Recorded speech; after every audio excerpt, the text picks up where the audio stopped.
Assalamualaikum everyone. I hope you are all doing well. Welcome to the Dynamic Law Association. आज का हमारा contract act 1872 में topic है appropriation of payments, जिसमें section 59, 60 and 61 है. So let's start our topic है appropriation of payments. यहाँ पर जो एप्रोप्रिएशन है इसकी मीनिंग है एडजस्टमेंट. जब हम एक से ज़्यादा कर्ज़ा लेते हैं, मीन्स हम 2 बार 3 बार 4 बार किसी से कर्ज़ा लेते हैं, तो जब हम वो पे करते हैं तो उसकी एडजस्टमेंट कैसे होगी. आगे जो हम अभी सेक्शंस पढ़ेंगे उनमें डिफाइंड है कि कैसे उन डेब्ट की जो हम कर्ज़ा लेते हैं उनकी एडजस्टमेंट कैसे की जाती है. सेक्शन है 59, application of payment where debt to be discharged is indicated, where a debtor owing several distinct debts to one person makes a payment to him either with express intimation under circumstances implying that the payment is to be applied to the discharge of some particular debt, the payment if accepted must be applied accordingly. अब यहाँ पर हमें ये बताया गया है कि एक सिचुएशन है जहाँ पर एक बंदे ने किसी से कर्ज़ा लिया है, लेकिन वो बहुत बार लिया है, 2 3 4 बार हम कुछ भी सपोज़ कर लेते हैं लिया है. तो जो डेप्टर है वो क्रेडिटर को जब पे करता है, वो कर्ज़ा वापस करता है, तो वो जब ऐसा हो कि वो सारा जो उसने कर्ज़ा लिया है वो एक टाइम पर नहीं पे करता, वो कुछ पैसे देता है, क्रेडिटर जो है उस लोन को एडजस्ट करेगा जैसे डेप्टर इंडिकेट करेगा. इसमें है कि जो इंडिकेशन है वो हमेशा डेप्टर देगा कि उसको कैसे उस लोन में एडजस्टमेंट करनी है, और जो उसने 2 3 4 बार लोन लिया है उसको कौन सा लोन जो है उसमें से माइनस करना है जो वो पे कर रहा है, और बाकी का जो है आगे बढ़ जाएगा. तो ये जो सब कुछ है क्रेडिटर खुद डिसाइड नहीं करेगा, ये डेप्टर उसको इंडिकेट करेगा और क्रेडिटर को वैसे ही उसको एक्सेप्ट करना है. हम एक एग्जांपल देखते हैं, क्योंकि ये जो थोड़ा टॉपिक है कॉम्प्लिकेटेड है. हम सपोज़ करते हैं कि जो ए है वो डेप्टर है और बी है वो क्रेडिटर है. अब ए ने जो है बी से कर्ज़ा लिया है, उसने एक टाइम पर जो लिया है 10,000 का कर्ज़ा लिया, फिर कुछ टाइम के बाद उसने फिर उससे बी से कर्ज़ा लिया 15,000, और फिर जो है उसने आगे चलकर तीसरी बार भी उससे कर्ज़ा लिया 10,000. अब कुछ टाइम के बाद जो ए है वो 5,000 पे करता है बी को. अब जो ए है वो खुद बी को इंडिकेट करेगा कि ये जो उसने पे किया है अमाउंट वो किस लोन में ऐड करना है. अब ए जो है वो 5,000 दे रहा है और उसको कह रहा है कि जो मैंने फ़र्स्ट डेप्ट लिया था, फ़र्स्ट डेप्ट हमने अभी कौन सा कहा कि 10,000 लिए पहले, फिर 15,000 लिए और फिर दोबारा से 10,000 लिए.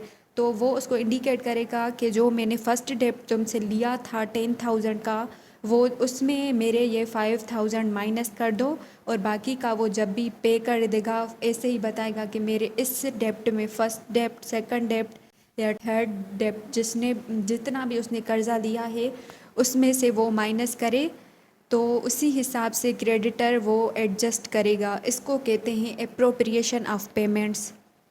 एंड नेक्स्ट है section number 60, application of payment where डेप्ट to be discharge is not indicated, where the debtor has omitted to intimate and there are no other circumstances indicated to which debt the payment is to be applied, the creditor must apply it at his discretion to any lawful debt actually due and payable to him from the debtor, whether its recovery is or is not bared by the law in force for the time being as to the limitation of suits. अब यहाँ पर ये बताया गया है कि जब debtor ने उसको पे किया है कुछ अमाउंट, अब सिचुएशन हम वही लेते हैं कि उसने 2 3 4 बार कर्ज़ा लिया है और उसने कुछ अमाउंट पे किया है उसको, लेकिन उसने इंडिकेट नहीं किया क्रेडिटर को कि मेरा जो है, मींस कि उसने एक्सप्रेसली नहीं बताया कि मेरा जो ये अमाउंट जो मैं तुम्हें दे रहा हूँ ये किस डेप्ट में से तुम्हें काटना है, या मैं किस डेप्ट का जो है पे कर रहा हूँ तुम्हें. जब डेप्टर वो इंडिकेट नहीं करेगा तो ये क्रेडिटर की रिस्पॉन्सिबिलिटी है कि वो उस लोन को खुद जहाँ पर चाहे जिस भी डेप्ट में चाहे वो एडजस्ट कर सकता है। और इसमें आगे ये भी है कि नो टाइम बेयर्ड है, तो वेदर लिमिटेशन पीरियड ख़त्म हो रहा है या नहीं, क्रेडिटर किसी भी लोन अमाउंट में उसको एडजस्ट कर सकता है अपनी मर्ज़ी से। अब जो है रिस्पॉन्सिबिलिटी उस पर आ जाती है। सो नेक्स्ट है section number 61, application of payment where neither party appropriates. Where neither party makes any appropriation, the payment shall be applied in discharge of the debt in order of time, whether they are not barred by the law in force for the time being. As to the limitation of suits, if the debts are of equal standing, the payment shall be applied in discharge of each proportionably. इसमें है कि जहाँ पर जो दोनों parties हैं, debtor और creditor, जब दोनों पार्टीज अप्रोप्रिएट नहीं करती, मींस के डेप्टर ने भी इंडिकेट नहीं किया कि मेरे लोन को जो है ऐसे एडजस्ट करो, इसमें ऐड करो, और ना ही क्रेडिटर जो है अपनी मर्ज़ी को, अपनी डिस्क्रिशन इस्तेमाल कर रहा है कि जो अभी हमने पहले सेक्शन में देखा कि अगर डेप्टर इंडिकेट नहीं करेगा तो क्रेडिटर अपनी मर्ज़ी से उसको एडजस्ट कर सकता है। तो जब वो भी अपनी मर्ज़ी इस्तेमाल नहीं कर रहा तो सवाल ये होता है कि हाउ एडजस्टमेंट ऑफ पेमेंट, उस पेमेंट की एडजस्टमेंट कैसे की जाएगी। तो इसमें यह है कि जो क्रेडिटर है वो अपने माइंड में लिमिटेशन पीरियड को रखेगा और उस हिसाब से उसको एडजस्ट करेगा।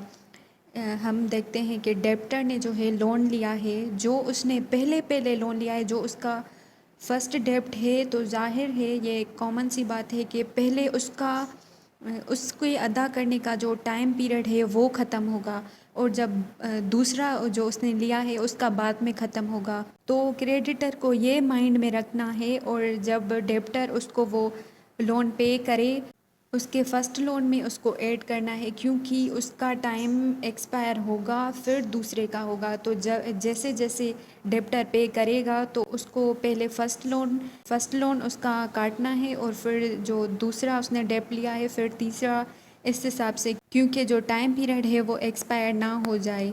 तो ये सिचुएशन होगी जब क्रेडिटर और डेप्टर दोनों ही अप्रोप्रिएट ना करें। मीन्स सिंपली ये है कि जो एडजस्टमेंट है according to order of time होगी, क्योंकि इसमें लिमिटेशन पीरियड को माइंड में रखना बहुत ज़रूरी है। That's all, thank you so much for watching, और आगे के और सेक्शंस देखने के लिए चैनल को सब्सक्राइब करें। अल्लाह हाफिज़, थैंक यू।